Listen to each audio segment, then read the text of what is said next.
ये नफरत ही थी जिसकी वजह से 7 अक्टूबर को हमास ने इजराइल पर हमला किया, बेगुनाह लोगों को मारा, बच्चों के शवों के साथ बर्बरता की। किबुत्स बैरी, रईम और अफराजा से हमले के सबूत मैंने आपको दिखाए थे, याद है ना आपको। अब इस हमले को लेकर एक नया खुलासा हुआ है। बताया ये जा रहा है कि हमला करने आए हमास के आतंकी नशे में थे। उन्होंने एक खास तरह की ड्रग्स ले रखी थी। क्या है ये ड्रग्स और क्यों नेतन्याहू बार बार कहते हैं कि हमास ही ISIS है?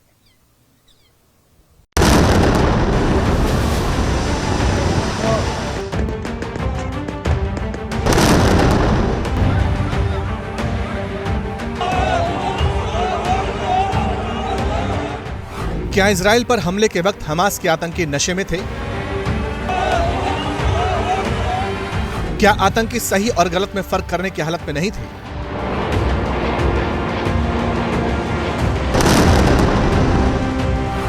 क्या ड्रग्स देकर फिलिस्तीनी युवाओं का ब्रेन वॉश किया जाता है?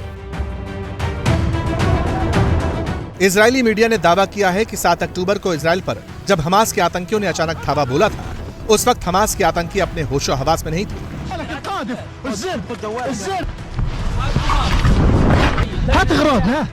क्योंकि इजराइल पर हमले से पहले हमास के दहशतगर्दों ने कैप्टागोन नाम की एक सिंथेटिक ड्रग्स ले रखी थी। किसी आम दवा की गोली की तरह ही दिख रही ये सफेद गोलियां ही कैप्टागोन होती हैं, जिसकी गिनती सिंथेटिक ड्रग्स में की जाती है। 1961 में पहली बार जर्मनी में इसे बनाया गया था ताकि कम नींद और डिप्रेशन के मरीजों का इलाज किया जा सके। इसे बनाने में कई तरह के केमिकल का इस्तेमाल होता है। 1986 में कैप्टागोन को बैन कर दिया गया, लेकिन अरब देशों में जब इसकी डिमांड बढ़ने लगी तो यूरोप से बचा हुआ स्टॉक मिडिल ईस्ट भेज दिया गया, जहां इस कैप्टागोन नाम के ड्रग को जमकर बेचा गया। अरब देशों के ड्रग्स तस्करों ने इस दवा में केमिकल की मात्रा बढ़ाई और इसके असर को और तेज करके नशे की गोली बना दिया।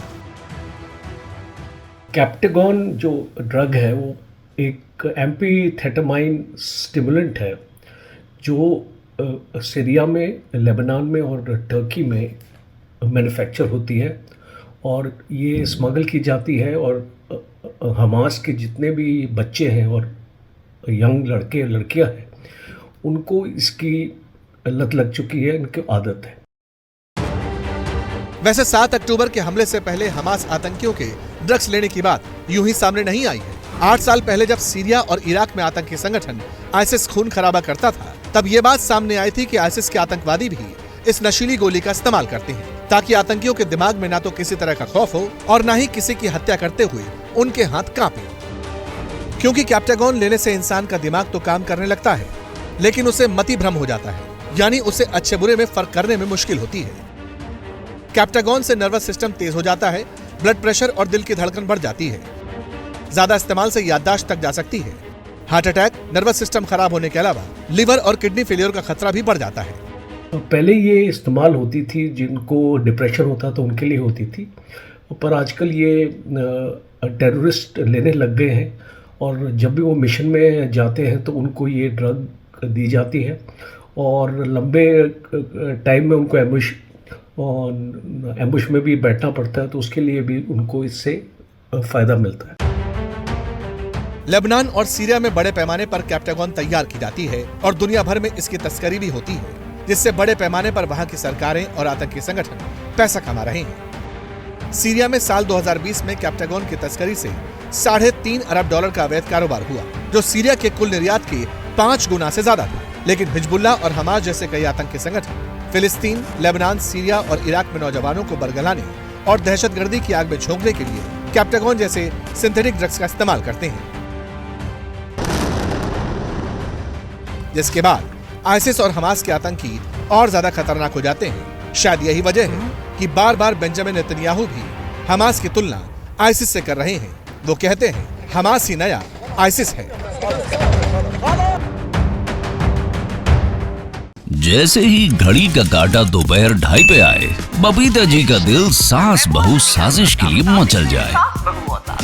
और ये है इनकी बहू, पूरे दिन ऑफिस की टेंशन हो जाए गॉन जब ये करें अपना फेवरेट शो फ्री टाइम पे ऑन। इनकी तरह आप भी देखिए अपना फेवरेट शो अपने टाइम पर और डाउनलोड कीजिए एबीपी लाइव ऐप अपने स्मार्ट टीवी पर।